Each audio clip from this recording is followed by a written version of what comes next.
Hey everyone, it's AG from the Daily Beans podcast with a quick hit for MeidasTouch. Can someone cue my justice music?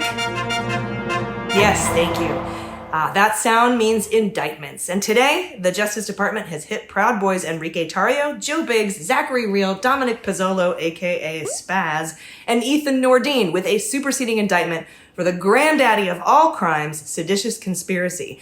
Same thing they hit the Oath Keepers with a couple of months ago, signaling a broadening investigation into a conspiracy in the attack on the U.S. Capitol. Now, I've been anticipating these charges ever since Tarrio's arrest, where the Department of Justice said in a March 21st pretrial detention motion for Enrique that third superseding indictments were coming in the case of the Proud Boys. Department of Justice said they expected the charges by May 20th, so they're a few weeks behind, but better late than never.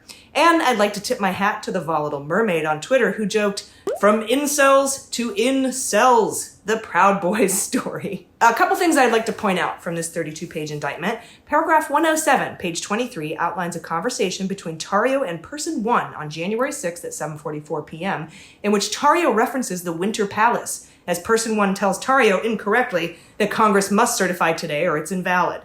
First, the reference to the Winter Palace. It's a callback to a document prosecutors previously found that described a plan to occupy federal buildings on January 6th. And Tarrio's reference of that planning document shows that he believes that was the plan they were executing that day. Also, as Marcy Wheeler points out, that conversation took place less than an hour after Rudy Giuliani called Senator Tuberville and said, "They're trying to rush this hearing and we need you, our Republican friends, to just slow it down." And in that exchange, Tarrio references the Electoral Count Act, and just 4 hours earlier, John Eastman emailed Pence's legal counsel saying, "Hey, just violate the Electoral Count Act a little tiny bit and delay the count."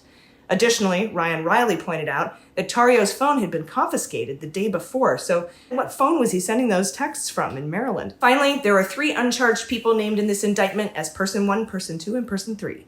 I'm seeing a lot of speculation on Twitter about those folks being Flynn or Stone or someone higher up the ladder, but those are likely uncharged Proud Boys who were raided by the FBI.